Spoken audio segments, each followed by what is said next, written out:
Darkly comedic is how HBO characterizes the drama The Regime, which stars Kate Winslet as the paranoid chancellor of a made-up Central European nation.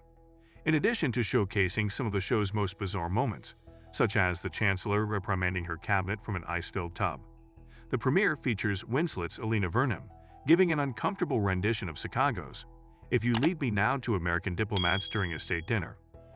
Although it would be inaccurate to characterize the six-episode series, which premiered on March 3, as darkly comedic, it isn't really a comedy of any kind.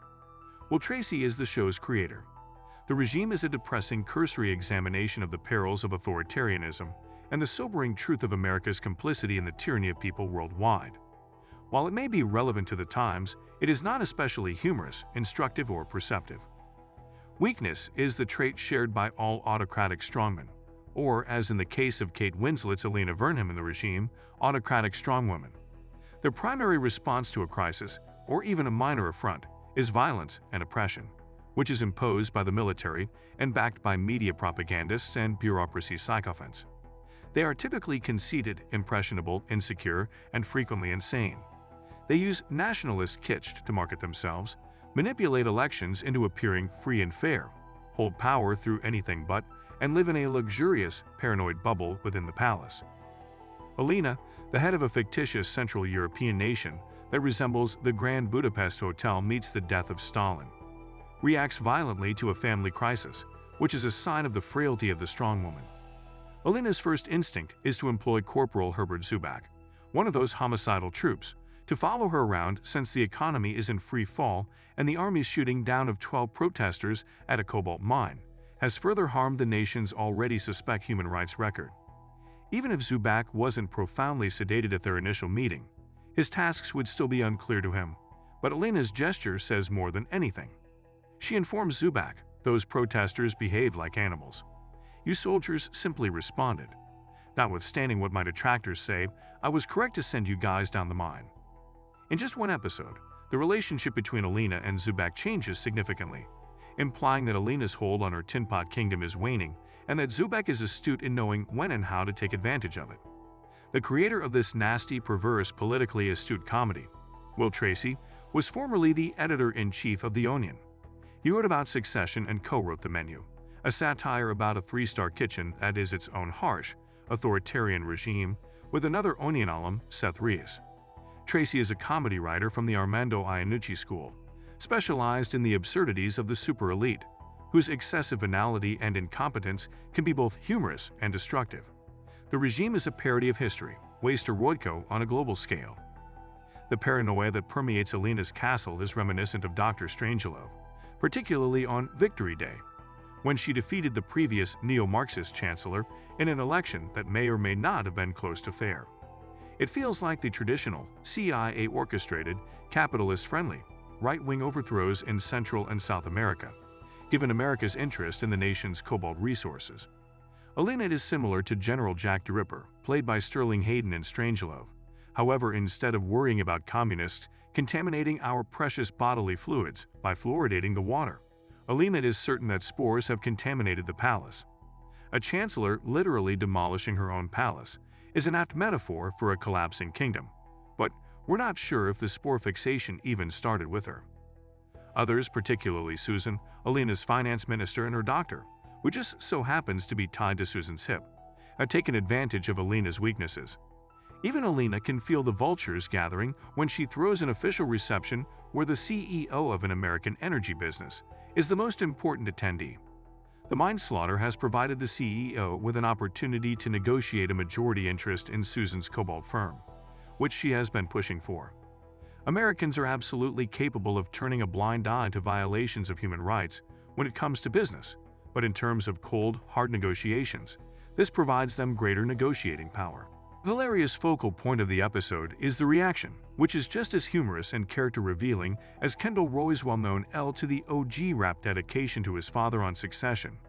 Instead of a DJ Squiggle original, Alina's song is a lounge rendition of Chicago's "If You Leave Me Now," which highlights Winslet's unmistakable accent and extreme separation from Peter Cetera's vocal range. She sings to the audience, "If you leave me now, you'll take away the very heart of me. I'll be heartbroken." Like the Kendall rap, It's one of those rare occasions when someone is too strong to be talked out of a bad idea. It's also another indication that her conceit is overriding her better judgment. Zubak appears to be wildly adjusting to the chaos as it happens, all the way up to his dramatic takeover of power. He is informed that his duties include following Elena about, using a hydrometer to measure the humidity, and preventing other people from touching her.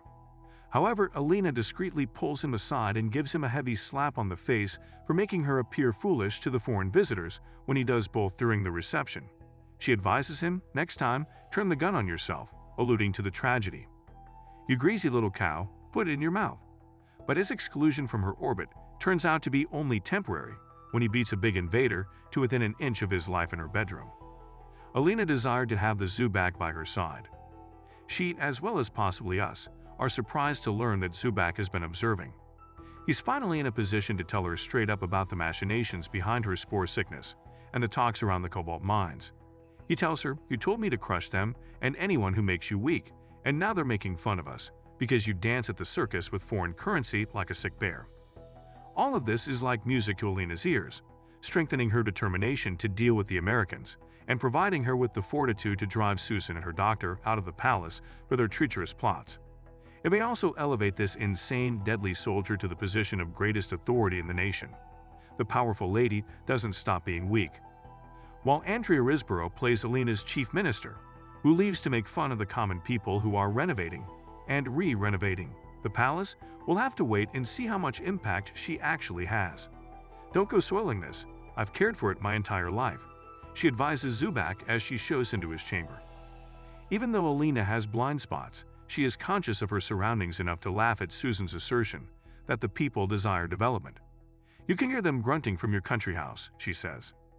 There's a humorous backstory for Guillaume Gallienne, Elena's put-upon husband, who is first seen calling the mine massacre to Vogue a little peppery. Later, he casually tells guests at the reception about meeting her in Paris and ultimately leaving his wife and child behind at her insistence, never to see them again.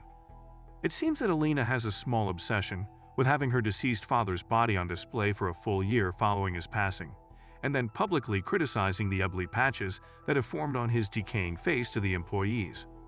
The regime is a competent portrayal of the various negative aspects of dictatorships, but it also fails as satire.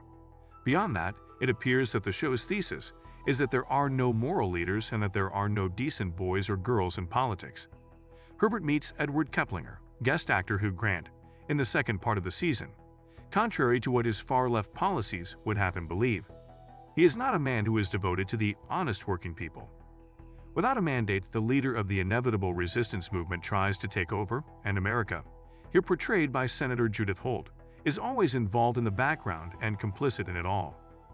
The regime's shortcomings are mainly detailed in the page.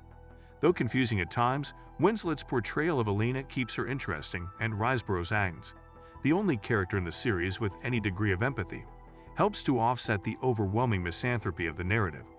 As she describes Herbert's devotion to Elena, Keplinger mockingly remarks, "Broken people really love broken people, don't they? Perhaps in politics. That's debatable with TV."